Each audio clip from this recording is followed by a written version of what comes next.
खेलो India youth games के आज लोगो और मैस्कट लॉन्च के इस अवसर पर मंच पर उपस्थित हरियाणा प्रदेश के लोकप्रिय मुख्यमंत्री आदरणीय मनोहर लाल जी, मंच पर उपस्थित विधानसभा अध्यक्ष आदरणीय ज्ञानचंद गुप्ता जी, हरियाणा के उप मुख्यमंत्री मेरे प्रिय मित्र दुष्यंत चौटाला जी, ऊर्जावान युवा कार्यक्रम और खेल मंत्री भाई संदीप सिंह जी, लोकसभा में मेरे सहयोगी, यहाँ के लोकप्रिय सांसद, पूर्व में केंद्रीय मंत्री रहे आदरणीय रतनलाल कटारिया जी, मुख्य सचिव महोदय संजीव कौशल जी, उपस्थित सभी माननीय विधायकगण, स्पोर्ट्स डिपार्टमेंट के सभी अधिकारी, director general sports authority of India Sandeep Pradhan ji, खेल मंत्रालय से आए हुए सभी राज्य और केंद्र के सम्माननीय अधिकारीगण, आदर के योग्य मेरे सभी प्रिय खिलाड़ियों और खेल प्रेमियों और मीडिया से आए हुए मेरे प्रिय मित्रों, सबसे पहले तो मैं अपनी ओर से हरियाणा के माननीय मुख्यमंत्री जी और सभी महानुभाव का आज के शानदार कार्यक्रम के लिए बहुत बहुत धन्यवाद करता हूं और आभार प्रकट करता हूं। में होने वाली यूथ गेम्स में, खेलो इंडिया यूथ गेम्स में आने वाले हैं मित्रों, हम सबका प्रयास है कि इन ट्रेडिशनल गेम्स को प्रिजर्व भी किया जाए, प्रमोट भी किया जाए। और मैं आशा करता हूं यहां पर हमारे जो मीडिया के मित्र होंगे, जब बाकी ओलंपिक गेम्स का आयोजन यहां पर हो रहा होगा, जो ओलंपिक में खेली जाती हैं, एशियन गेम्स, कॉमनवेल्थ गेम में, उसके अलावा ट्रेडिशनल गेम्स को भी जितना हमारा मीडिया महत्व देगा और जितना सोशल मीडिया पर भी आप लोग शेयर करेंगे, उतना ही हम उनको लोकप्रिय देश और दुनिया में बना सकते हैं। हम सबका प्रयास है कि फिटनेस को बढ़ावा दें, तो फिट इंडिया को भी प्रमोट करने का काम मोदी जी ने किया है। फिट इंडिया मूवमेंट चलाई है, fit India mobile app launch करने का काम किया है। और यही नहीं, ट्रेडिशनल स्पोर्ट्स को इनकलकेट करना, इनको इंट्रोड्यूस करना, प्रिजर्व करना, प्रमोट करना, सब हमने करने का काम किया है। लेकिन जब तक जन भागीदारी नहीं होती, तब तक जन आंदोलन वो नहीं बन सकता है। और हरियाणा से अच्छा राज्य कोई नहीं हो सकता था इन गेमों को उसमें शामिल करने का। और जिस तरह से हमारे ब्रॉडकास्ट पार्टनर स्टार ने, डिज्नी स्टार ने जिस तरह से पिछले कुछ वर्षों में खेलो इंडिया गेम्स को बढ़ावा देने का काम किया है, मैं इस मन से स्टार डिज्नी का भी बहुत बहुत आभार प्रकट करता हूं कि टीवी एक बहुत बड़ा माध्यम है इसको दुनिया तक पहुंचाने के लिए। और इसी तरह से हमने कुछ दिन, 5-7 दिन में ही हमने प्रयास किए, तो नए स्पॉन्सर ऑन बोर्ड आए। एसबीआई बैंक टाइटल स्पॉन्सर के रूप में आया, ड्रीम स्पोर्ट्स वहां पर आए, पीएनबी बैंक साथ में आए। हमारा प्रयास है कि अगले कुछ दिन और बाकी हैं, ऑन ग्राउंड एडवर्टाइजमेंट के लिए कुछ और लोग आगे आएंगे, तो उसमें हमें फायदा मिलेगा। जहां तक खेलो इंडिया यूनिवर्सिटी गेम्स और यूथ गेम्स की बात है, बहुत सारे खिलाड़ी ऐसे हैं जो यूथ गेम्स में चुने गए और उसके आते आते वो एशियन गेम्स, कॉमनवेल्थ गेम्स में खेले और कई तो ओलंपिक्स गेम में खेलने का नंबर भी आया। ये पिछले 4 वर्षों में करने का काम किया है। ये ताकत खेलो इंडिया की है, इस ताकत को हमें आगे और बढ़ाना है मेरे भाई और बहनों। हरियाणा जनसंख्या की दृष्टि से तो शायद देश का 2% ही आता होगा, लेकिन अगर इनकी भागीदारी देखी जाए तो 30 स्पोर्ट्स पर्सन हरियाणा से थे, जो ओलंपिक के 127 खिलाड़ियों के कंटिंजेंट में 30 खिलाड़ी हरियाणा के थे, जो लगभग 25% बनता है। यह अपने आप में बहुत बड़ी उपलब्धि है।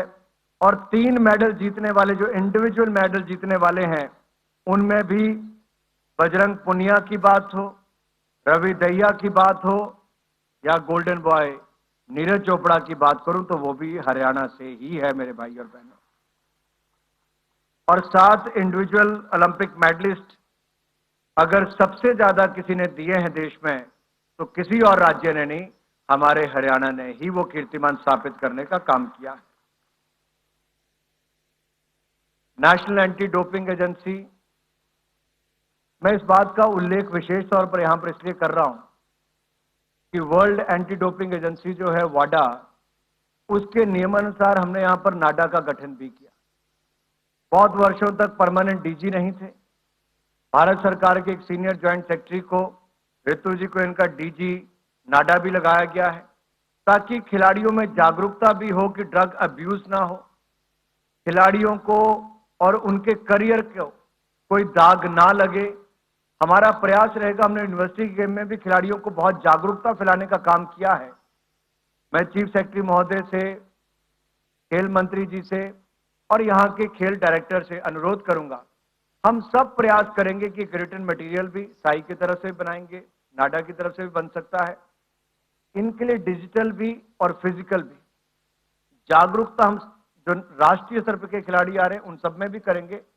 जो स्थानीय बच्चे भी आए अलग अलग देखने के, उनको भी इसमें हम शामिल करेंगे ताकि बच्चों में जागरूकता और बढ़े। दूसरा निवेदन माननीय मुख्यमंत्री जी से मेरा रहेगा कि हरियाणा तो वैसे ही खातिरदारी के लिए बहुत जाना जाता है। मुझे पता है यहां पर रहने की सुविधाएं, खाने पीने की, उसमें कोई कमी नहीं आने वाली। इंफ्रास्ट्रक्चर, कोविड के टाइम पर भी अगर आधारभूत ढांचा बनना था, केंद्र से जितनी भी सहायता चाहिए थी हमने उसमें कोई कमी नहीं रखी। हरियाणा सरकार ने, माननीय मुख्यमंत्री जी ने उसमें अपनी ओर से कोई कमी नहीं रखी। मैं इतना जरूर कहना चाहता हूं, हम जितना मर्जी बड़ा आधारभूत ढांचा बना लें, जितने मर्जी खिलाड़ी यहां पर बुला लें, दर्शकों के आने से खिलाड़ियों की हौसला अफजाई होती है और मीडिया में स्पेस देने से उनको मान सम्मान मिलता है और उनको प्रेरणा भी मिलती है। मैं चाहता हूं कि हम स्कूलों को इन्वॉल्व करें। जो बच्चे जिस खेल में रुचि रखते हों, हम उनको ग्राउंड्स में लाने का काम करें। साथ लगते जिलों के हों, दूर के जिलों के भी हों, स्कूलों की ड्यूटी लगे कि वो आए, खेलों को देखें, खिलाड़ियों से मिलें। हम एक प्रयास और करेंगे कि जो हमारे ओलंपियन या कोई वर्ल्ड लेवल के बाकी खिलाड़ी हैं, उनको इन खेलों के दौरान बुलाएंगे और आपके स्कूल के बच्चों के साथ भी उनकी बातचीत करवाएंगे ताकि उनको भी प्रेरणा मिले और ज्यादा खिलाड़ी खेलों में भाग ले सकें। ऐसा हम सबका प्रयास रहेगा। अगर आप अभी देखें, जो हमारे कुछ खिलाड़ी, हर्षदा गरुड़ महाराष्ट्र से हैं, ये पहली ऐसी खिलाड़ी हैं जिन्होंने gold medal world junior weight lifting championship में जीता है। और ज्ञानेश्वरी यादव जी छत्तीसगढ़ से, वीरितिका तमिलनाडु से, ये दोनों ने भी ब्रॉन्ज मेडल, अभी जो ग्रीस में गेम्स चल रही हैं उसमें अपना शानदार प्रदर्शन करके ब्रॉन्ज मेडल जीता है। ये वो खिलाड़ी हैं जो यूनिवर्सिटी गेम्स और यूथ गेम्स से उभर कर आगे आए हैं। यही नहीं, श्रीहरि नटराज की अगर मैं बात करूं और मान्ना पटेल की बात करूं, इन दोनों ने भी खेलो इंडिया गेम्स में भाग लिया। 2018 में इनको पिक किया गया था स्कूल गेम्स में और उसके बाद चलते ओलंपिक्स तक ये पहुंचे और इस बार यूनिवर्सिटी गेम्स में भी इन्होंने कई मेडल जीतने का काम एक बार फिर किया है। जब बड़े खिलाड़ी भी यूनिवर्सिटी या यूथ गेम्स में खेलते हैं तो उससे साथ वाले खिलाड़ियों को कंपीट करने का मौका भी मिलता है और पता चलता है कि हमें किस स्तर तक जाके अपना प्रदर्शन सुधारना है। अभी 200 मीटर की जो एक कंपटीशन हुआ बेंगलुरु में यूनिवर्सिटी गेम्स में, वहां जो हमारी ओलंपियन है उनको हराने का काम भी किसी ने किया। तो एक युवा खिलाड़ी प्रिया मोहन ने उनको हराने का काम वहां पर किया है। ये अपने आप में दिखाता है कि कोई भी किसी भी स्तर पर आगे बढ़ सकता है। कितनी बड़ी प्रेरणा उनको मिली होगी। और जो हरियाणा की हमारी अपनी खिलाड़ी हैं विंका, ये अभी वर्ल्ड यूथ चैंपियन बनी है 64 किलो की कैटेगरी में, वेट लिफ्टिंग में, बॉक्सिंग में सॉरी। और इसी तरह से जो हमारे बाकी खिलाड़ी हैं उन्होंने भी अलग अलग गेमों में अच्छा प्रदर्शन करने का काम किया है। मैं ज्यादा लंबा नहीं बोलूंगा क्योंकि माननीय मुख्यमंत्री जी को अगले कार्यक्रम में जाना है। मैं इतना जरूर कहूंगा कि आज 2300 एथलीट को देश भर में खेलो इंडिया के अंतर्गत हम लगभग 6 लाख रुपया प्रति एथलीट हर साल उनके ऊपर खर्च कर रहे हैं। आज से पहले खर्च नहीं होता था। ये नरेंद्र मोदी जी ने ही इसकी शुरुआत की है। इससे उनके परिवारों पर भी बोझ कम हुआ है और खिलाड़ियों को भी खेलने की अच्छी सुविधाएं मिली हैं। खेलो इंडिया के अंतर्गत ही जो युवा एथलीट्स हैं, यंग एथलीट्स हैं, उनके ऊपर लगभग 144 करोड़ रुपया हम खर्च कर रहे हैं। ये भी एक बहुत बड़ा सपोर्ट जो है इनके खिलाड़ियों को भी, उनके परिवारों को भी मिल पा रहा है। अगर मैं याद करूं तो असम की पूर्णिमा मंडल जो एक सफाई कर्मचारी थी, उन्होंने हमारे ही खेलो इंडिया यूथ गेम्स में अपने 3 बच्चों को खेलने का अवसर भी दिया। इनको भी मदद हमारे ही भारत सरकार की तरफ से हुई, खेलो इंडिया की तरफ से हुई। इसी तरह से ही तमिलनाडु की पूर्णा है, जिनके पिता बीड़ी बनाते हैं, लेकिन खेलो इंडिया स्कीम के माध्यम से इनकी मदद हुई तो इन्होंने गोल्ड भी जीता है वेट लिफ्टिंग में। ये अपने आप में दिखाते हैं कि गरीब से गरीब परिवार के बच्चों को भी खेलो इंडिया के माध्यम से मदद मिली तो वो पीछे नहीं रहे, वो खेले भी और जीतने का काम भी इन्होंने किया है। मेरे भाई और बहनों, बहुत सारी बातें हैं जो करनी है, लेकिन आज तो केवल लोगो और मास्कट की लॉन्च थी। मैं इतना ही कहूंगा कि माननीय मुख्यमंत्री जी, उप मुख्यमंत्री जी, स्पीकर महोदय, माननीय मंत्री जी, आप सब आज के कार्यक्रम पर आकर आपने इसकी शोभा बढ़ाई है। लेकिन हमें एक बात को याद रखना है कि प्रधानमंत्री मोदी जी यूनिवर्सिटी गेम्स को वर्ल्ड यूनिवर्सिटी गेम्स के मुकाबले का खड़ा करना चाहते हैं। और जिस तरह का आयोजन इस बार हुआ है, लोगों ने कहा, मीडिया ने कहा, खिलाड़ियों ने कहा कि वो वर्ल्ड यूनिवर्सिटी गेम्स के मुकाबले खेलो इंडिया यूनिवर्सिटी गेम्स का आयोजन इस वर्ष किया गया है। और मुझे पूर्ण विश्वास है जो 8,500 खिलाड़ी और आयोजक देश भर से यहां पर आएंगे, 8,500 तो केवल खिलाड़ी हैं, वो जाने के बाद कहेंगे कि चौथा एडिशन जरूर है, लेकिन सबसे शानदार आयोजन हरियाणा ही करने वाला है आज तक का खेलो इंडिया यूथ गेम्स का।